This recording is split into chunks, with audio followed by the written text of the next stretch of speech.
11वां अध्याय दुर्गा सप्तशती का। मैं भुवनेश्वरी देवी का ध्यान करती हूँ। उनके श्री अंगों की आभा प्रभात काल के सूर्य के समान है और मस्तक पर चंद्रमा का मुकुट है। वे उभरे हुए स्तनों और 3 नेत्रों से युक्त हैं।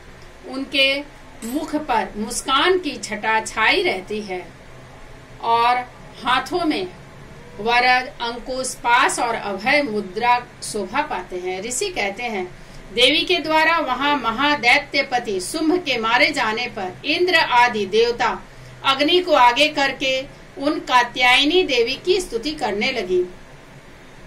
उस समय अभीष्ट की प्राप्ति होने से उनके मुखमंडल, मुख कमल दमक उठे थे और उनके प्रकाश से दिशाएं भी जगमगा उठी थी। देवता बोले, शरणागत की पीड़ा दूर करने वाली देवी हम पर प्रसन्न हो। संपूर्ण जगत की माता प्रसन्न हो। विश्वेश्वरी, विश्व की रक्षा करो देवी। तुम ही चराचर जगत की अधीश्वरी हो। तुम इस जगत का एकमात्र आधार हो, क्योंकि पृथ्वी रूप में तुम्हारी ही स्थिति है। देवी, तुम्हारा पराक्रम अलंघनीय है। तुम ही जल रूप में स्थित होकर संपूर्ण जगत को तृप्त करती हो। तुम अनंत बल संपन्न वैष्णवी शक्ति हो। इस विश्व की कारभूता परा माया हो। देवी, तुमने इस समस्त जगत को मोहित कर रखा है। तुम ही प्रसन्न होने पर इस पृथ्वी पर मोक्ष की प्राप्ति कराती हो। देवी, संपूर्ण विद्याएं तुम्हारे ही भिन्न भिन्न स्वरूप हैं। जगत में जितनी स्त्रियां हैं वे सब तुम्हारी ही मूर्तियां हैं। जगदम्ब, एकमात्र तुमने ही इस विश्व को व्याप्त कर रखा है। तुम्हारी स्तुति क्या हो सकती है। तुम तो स्तवन करने योग्य पदार्थों से परे एवं परावाणी हो। जब तुम सर्वस्वरूपा देवी स्वर्ग तथा मोक्ष प्रदान करने वाली हो, तब इसी रूप में तुम्हारी स्तुति हो गई। तुम्हारी स्तुति के लिए इससे अच्छी उक्तियां और क्या हो सकती हैं। बुद्धि रूप से सब लोगों के हृदय में विराजमान रहने वाली तथा स्वर्ग एवं मोक्ष प्रदान करने वाली नारायणी देवी, तुम्हें नमस्कार है। कला, काष्ठा आदि के रूप से क्रमशः परिणाम की ओर ले जाने वाली तथा विश्व का उपसंहार करने में समर्थ नारायणी, तुम्हें नमस्कार है।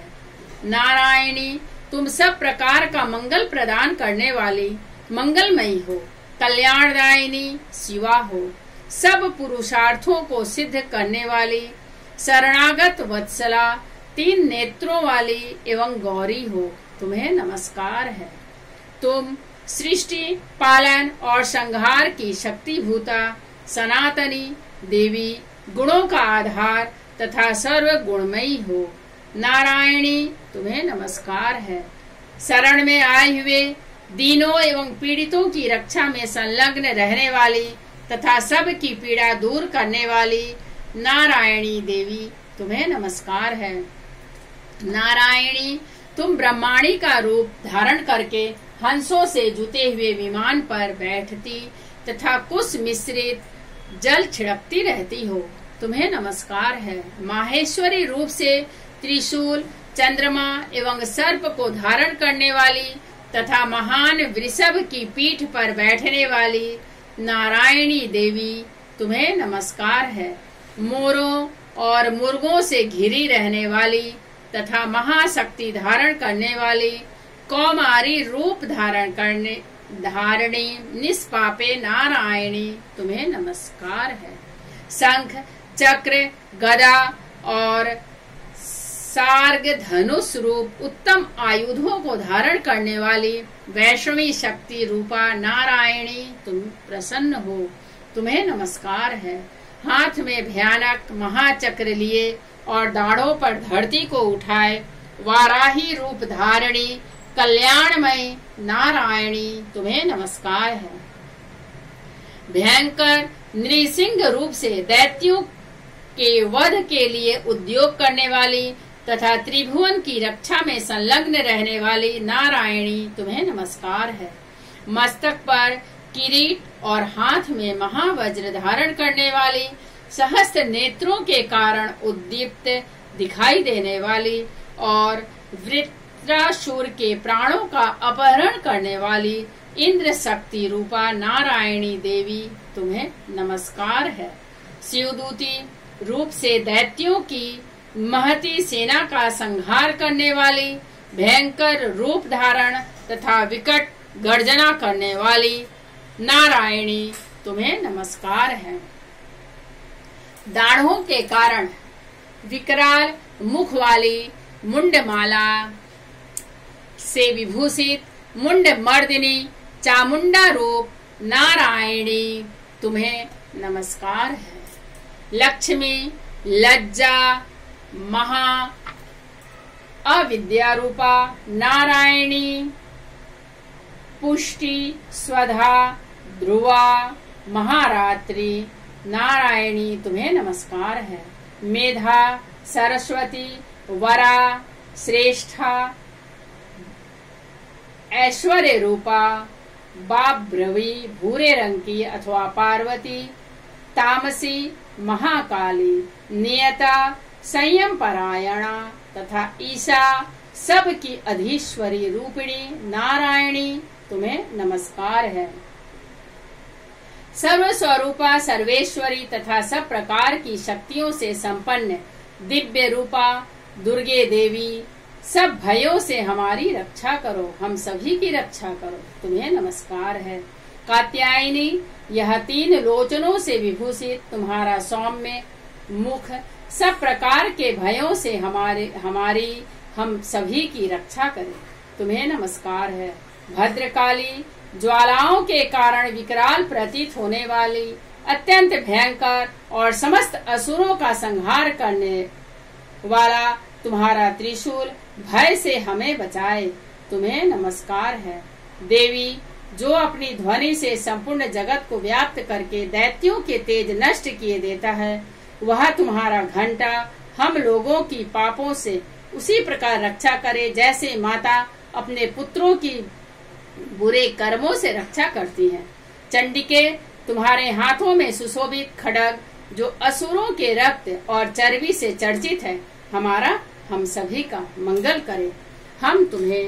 हम सभी आपको नमस्कार करते हैं। देवी, तुम प्रसन्न होने पर सब रोगों को नष्ट कर देती हो और कुपित होने पर मनोवांछित सभी कामनाओं का नाश भी कर देती हो। जो लोग तुम्हारी शरण में जा चुके हैं उन पर विपत्ति तो आती ही नहीं। तुम्हारी शरण में गए हुए मनुष्य दूसरों को शरण देने वाले हो जाते हैं। देवी अंबिके, तुमने अपने स्वरूप को अनेक भागों में विभक्त करके नाना प्रकार के रूपों से जो इस समय इन धर्मद्रोही महादैत्यों का संहार किया है, वह सब दूसरी कौन कर सकती थी। विद्याओं में ज्ञान को प्रकाशित करने वाले शास्त्रों में तथा आदि वाक्यों वेदों में तुम्हारे सिवा और किसका वर्णन है, तथा तुमको छोड़कर दूसरी कौन ऐसी शक्ति है जो इस विश्व को अज्ञानमय घोर अंधकार से परिपूर्ण ममता रूपी गड्ढे में निरंतर भटका रही हो।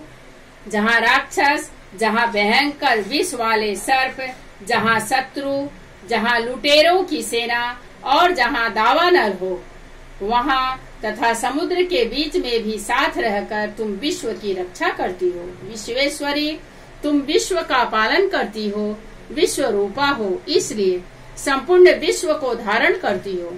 तुम भगवान विश्वनाथ जी की भी वंदनीय हो।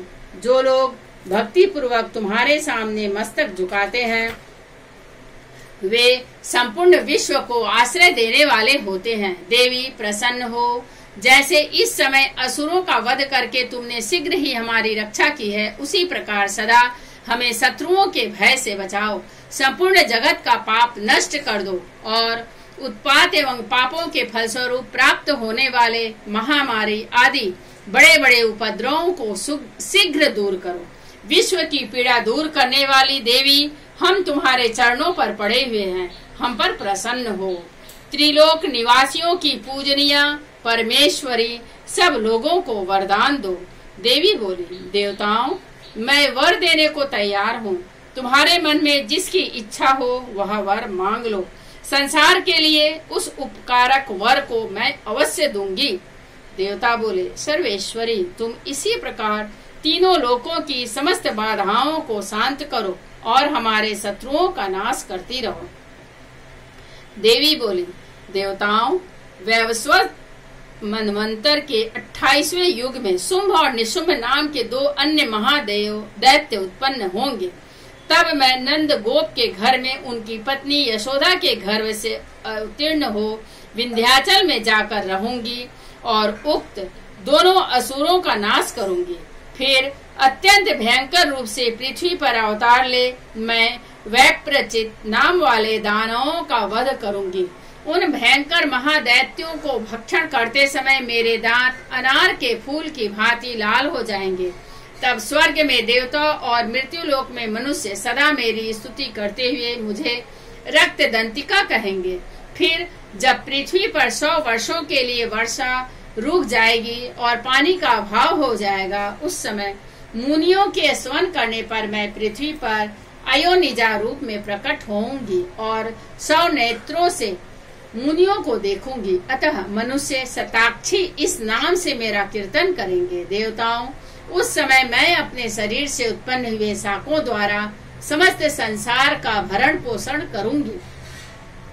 जब तक वर्षा नहीं होगी तब तक वे शाक ही सबके प्राणों की रक्षा करेंगे। ऐसा करने के कारण पृथ्वी पर शाकंभरी के नाम से मेरी ख्याति होगी। उसी अवतार में मैं दुर्गम नामक महादैत्य का वध भी करूंगी।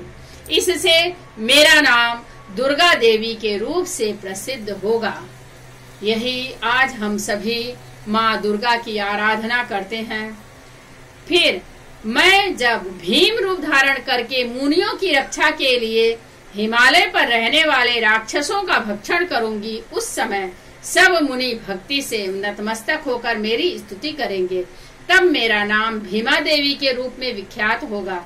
जब अरुण नामक दैत्य तीनों लोकों में भारी उपद्रव मचाएगा, तब मैं तीनों लोकों का हित करने के लिए 6 पैरों वाले असंख्य भ्रमरों का रूप धारण करके उस महादैत्य का वध करूंगी। उस समय सब लोग भ्रामरी के नाम से चारों ओर मेरी स्तुति करेंगे। इस प्रकार जब जब संसार में दानवी बाधा उपस्थित होगी, तब तब अवतार लेकर मैं शत्रुओं का संहार करूंगी।